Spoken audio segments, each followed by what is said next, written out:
Breaking tonight, the storm has reached Britain's shores, and this time, it's not a political spat, but a war over truth itself. Just days ago, President Trump reportedly confronted the BBC with a legal demand worth over $1 billion, accusing the corporation of fabricating reality. The charge was simple but seismic: manipulate footage, distort intent, and deceive a nation. His ultimatum was clear: confess by Friday at 10 p.m. or face collapse. The shockwaves from Washington to Westminster have left both the BBC and Downing Street paralyzed in silence. Behind that silence lies panic.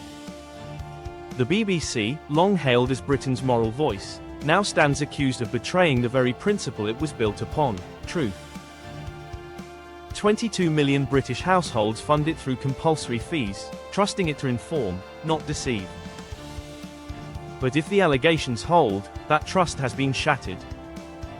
The Prime Minister has made no statement, offering no defense, because to defend the BBC now may mean implicating the government itself. Across Britain, outrage is spreading faster than any broadcast.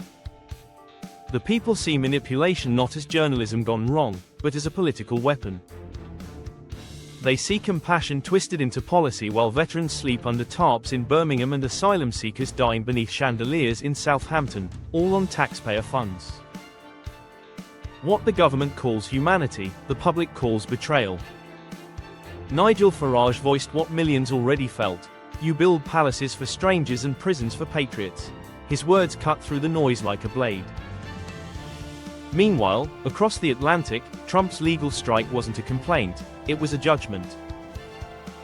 A nation that manipulates truth, he declared, cannot lead the free world. His move turned a media scandal into a transatlantic reckoning. Now, two forces collide: the fury of the British people and America's billion-dollar legal challenge. Evidence mounts: a leaked 19-page internal memo, 500 formal complaints, 2 senior resignations, and the looming 2027 BBC Charter renewal. Once, the BBC sold certainty. Now it's forced to price doubt. Advertising has frozen. Institutions are distancing themselves. Polls show public trust collapsing to historic lows. Every household may soon pay even more to cover the cost of deceit. This is not just a lawsuit, it's an indictment of an entire moral order. When truth becomes optional, democracy becomes theater. For too long, those in power mistook silence for stability. But the people are done whispering. Crowds gather outside Parliament, shouting, "Traitor," not at the broadcasters, but at Number 10 itself, the one who didn't lie outright, but managed the lies. Every press release, every half apology was a calculation, not an accident. True power doesn't live in Downing Street anymore. It lives in the people who no longer believe a single headline. Britain isn't collapsing because of conflict, it's imploding from deceit. History won't ask why they lied. It will ask how they believed they could escape accountability. As the documents surface and signatures pile up, one truth becomes unavoidable: deception here wasn't a glitch. It was a system. Every error passed through layers of committees, legal vetting, and sign-offs. You cannot call that a mistake, it's choreography. Now the arithmetic of corruption is turning brutal: one broadcaster, $1 billion case, 2 resignations, hundreds of complaints, and one fading reputation. But beneath the chaos, a quiet reckoning begins.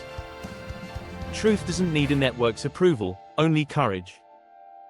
The soldiers remembered each November did not die for convenience. They died for honesty. Every poppy worn this month carries a silent promise that truth will never again be buried by those in power. Britain once exported integrity to the world. Now it must import accountability through subpoenas. Ministers count news cycles, citizens count receipts. The BBC may still reach 95% of the population, but the population now reaches for the off switch. The scandal's numbers tell the story, and it's not just about media. It's about the moral cost of silence. The path forward isn't in spin or slogans. It begins with confession, not to the press, but to the people. Because democracy cannot survive if its lies outlive the liars. Transparency is no longer optional, it's the nation's only redemption. Release the archives. Unseal the footage. Let the light judge what darkness tried to hide. Britain stands at a crossroads, not between parties, but between remembering and forgetting.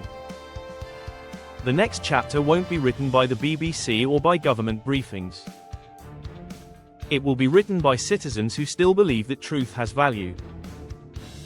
If you've stayed with this report, you're already part of that voice. Subscribe to British Report 24, where silence ends and the truth begins to speak again. Because in the end, peace isn't the absence of noise. It's the sound of truth finally being heard.